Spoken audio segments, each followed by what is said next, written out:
Večeras ponosno sjećaju se muđahidi, Vršečko su zastupali ko šehidi. Muhammeda ko emira jednog od devletlija, Allah nek mu podari tač od džennetlija.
Ibrahima čvrstog poruka planina, džennetek mu nadne, da u njemu uživa.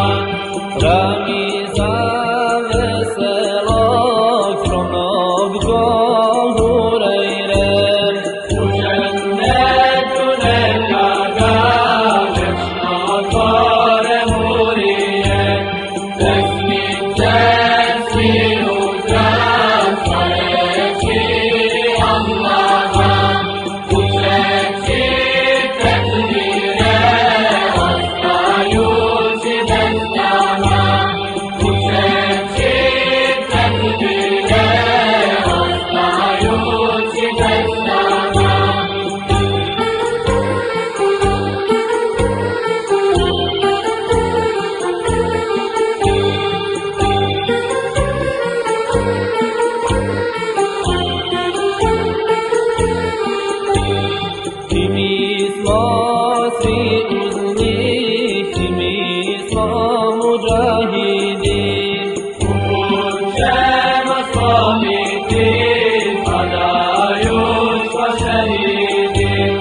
Allah nek se smiluje i njima i nama.